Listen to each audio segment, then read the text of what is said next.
for this night.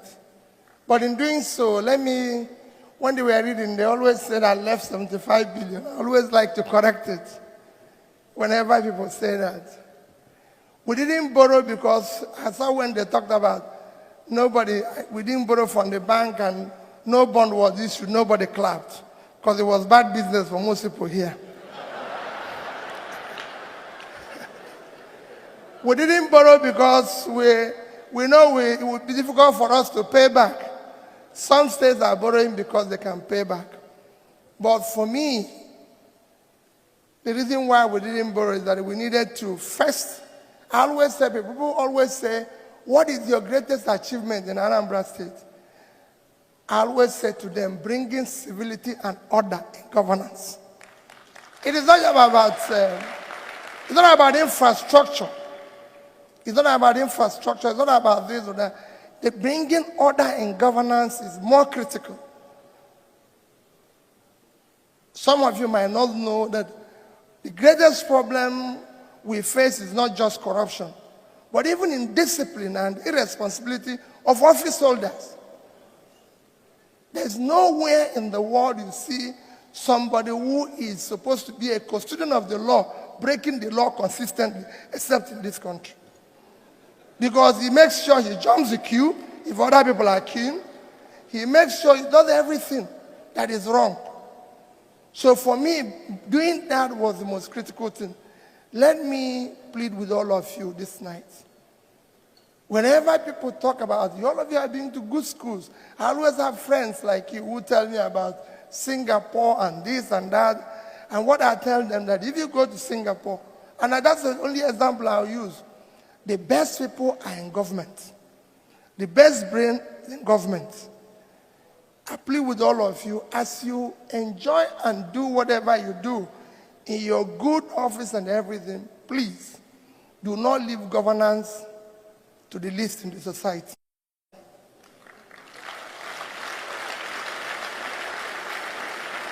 That's what we are doing today.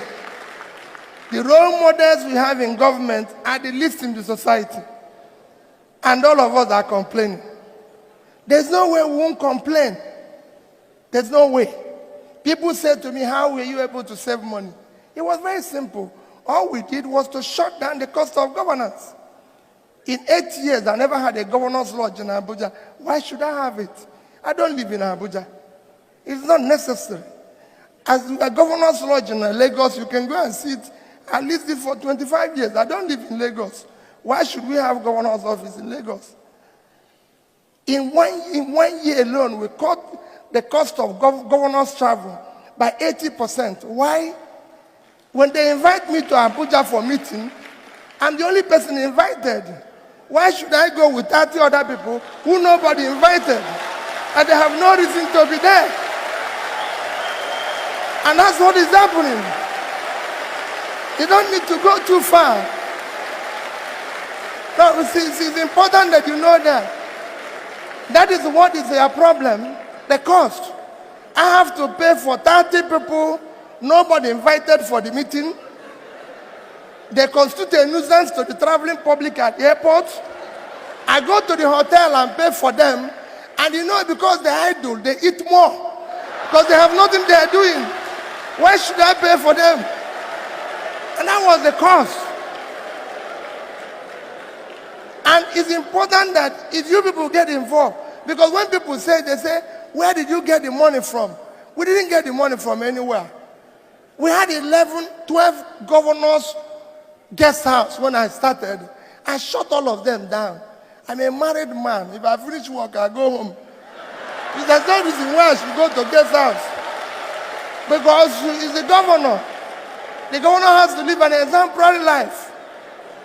It's important that you people, the reason why I'm saying this is for you to get involved.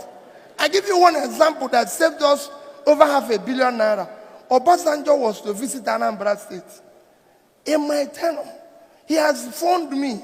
He's there and they said, I have to build the presidential lodge. I said, the president doesn't live in Anambra State. Why should I build a lodge for him? By the time I know it, they have directed somebody who had already packaged contract of $500 million. I said, we will build the house. Within 6 months, you will complete it. I said, not as long as I'm here. You're not going to build this place. The president can come in the morning and go in the evening. He doesn't have to sleep here. He doesn't have to sleep here, and I'm not going to do it. When the president phoned me directly, when Obasanjo said, yes, he must sleep in Anambra State, I went to him. I said, Mr. President, it's very simple. I have a lodge as a governor. My bed, everything is there. What I'm going to do, I went to his people, let me vacate this place for 1 month. For you people, you stay here. When you go, I come back. I don't need to build a new house. And believe me, they accepted my own position, but took my keys for 1 week. I asked my wife, listen, carry everything out. We'll go 1 week, let them stay here. He slept in my own bedroom and everything. And 1 week we spent in a hotel in Oka, 120,000 naira. That would have cost us ₦500,000. Why are we going to do it? We don't need a lodge. Because when people say it, they say, how did you do it? We shut down the cost of everything. And I can say it here, Access People banker here. I have in Anambra State, the day I left, today, not even today I left, have at least $50 million. I didn't say naira in Access Bank. They have at least $56 million in Fidelity Bank, and they have at least $50 million in Diamond Bank, because we said we will save our money. We don't need to. But I'm saying all of you here can do it. There's enough money in this country.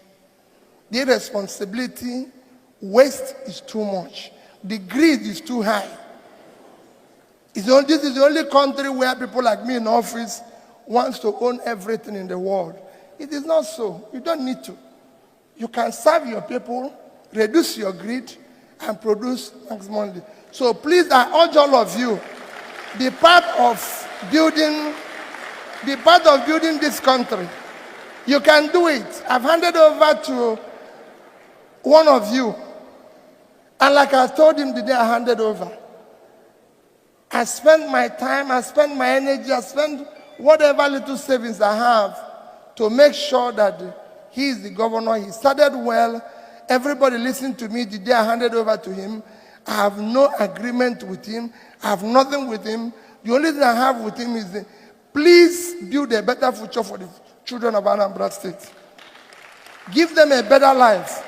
All of you here can participate. Go to your various wards, your various communities, in various ways, and help us to build. Nobody can build this country. We have no other country except this one. Nobody can do it. Not the people who are there today.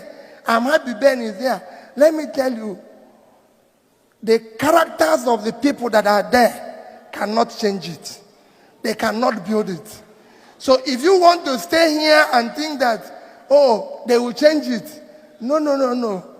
They will not change it.